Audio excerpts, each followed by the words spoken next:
ఈ 18,000 నుంచి 18,500 కోట్లలోనే ప్రతిరోజు కూర్చొని రూపాయి మీ జీత భత్యాలు నెల జీతం వస్తే ఇంటి ఖర్చు ఎంత, పాల ఖర్చు ఎంత, హాస్పిటల్ ఖర్చు ఎంత, పిల్లల ఫీజులు ఎంత, మీరెట్లా ప్రణాళికలు చేసుకుంటున్నారో ఈ రాష్ట్ర ప్రభుత్వాన్ని నడుపుతున్న నేను కూడా అట్లనే ప్రణాళిక వేసుకొని రూపాయి ఎక్కడ ఉంది, ఎక్కడ ఖర్చు పెంచకుండా దుబారా మొత్తం తగ్గించి ముఖ్యమంత్రిగా ఎక్కడికి పోయినా నాకు ప్రత్యేక విమానం తీసుకొని పోవచ్చు.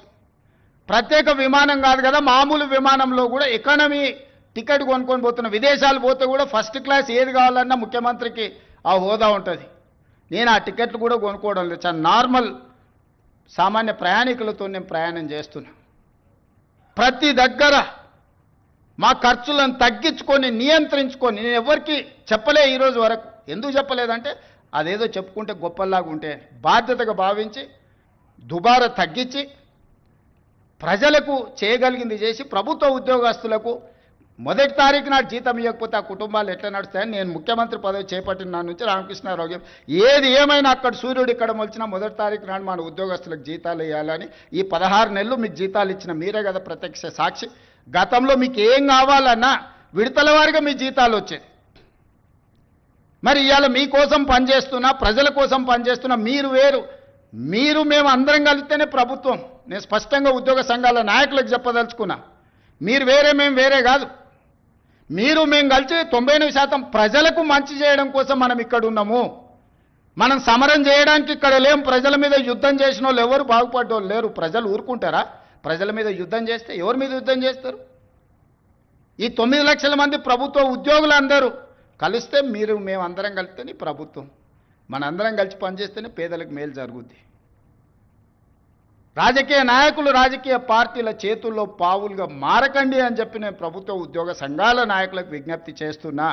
రాజకీయ నాయకులకు ఉంటుంది ప్రభుత్వాన్ని అస్థిరపరచాలని, ఈ ప్రభుత్వాన్ని బద్నాం చేయాలి, ఈ ప్రభుత్వం సాఫీగా నడవద్దని కొన్ని రాజకీయ పార్టీలకు ఆ నాయకులకు ఉంటుంది. మీరు వాళ్ళ ఉచ్చులో పడి వాళ్ళ చేతుల పావులుగా మారి వాళ్ళ చేతిలో చురకత్తులుగా మారి ప్రజల గుండెల్లో కూర్చాలనే ప్రయత్నం చేస్తే అది గాయమవుతుంది తప్ప దానివల్ల ఏం లాభం లేదు.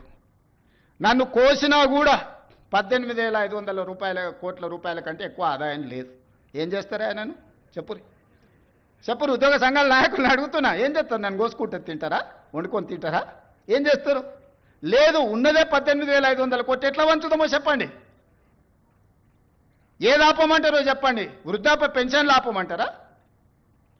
ఉచిత కరెంట్ ఆపమంటారా?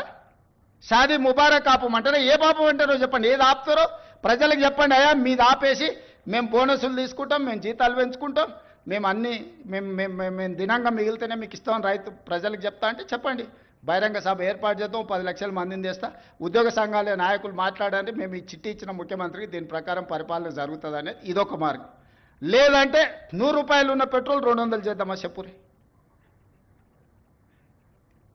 30 రూపాయలకి ఇచ్చే బియ్యాన్ని 60 రూపాయలు చేద్దామా చెప్పురి.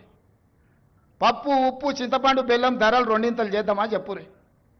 ఏది పెంచుదామో చెప్పుండ్రి. ఎక్కడ ధరలు పెంచుదామో చెప్పుండ్రి.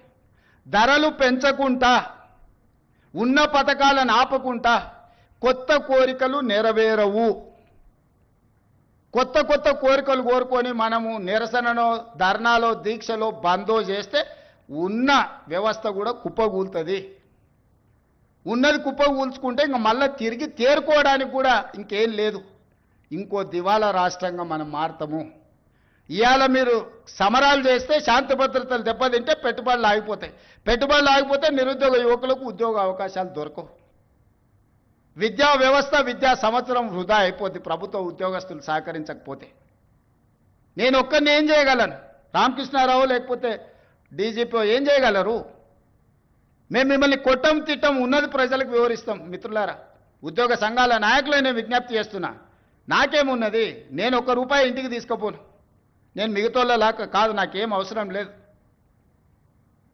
నల్లమల అడవుల నుంచి ఒక చిన్న గ్రామం నుంచి రాష్ట్రానికి, తెలంగాణ రాష్ట్రానికి ముఖ్యమంత్రి అయినా ఇది ప్రజలు ఇచ్చిన గొప్ప గౌరవం. బతుకున్నంత కాలం ఈ గౌరవం నిలబెట్టడం కోసమే నేను పనిచేస్తా. నాకు వేరే కోరికలు లేవు, వేరే ఆలోచన లేదు, వేరే ఆదాయం అక్కర్లేదు. కానీ బాధ్యతగా వ్యవహరించాల్సిన మనం బాధ్యత మార్చి వ్యవహరిస్తామని అంటే అది తెలంగాణ సమాజానికి తీరని నష్టం జరుగుద్ది.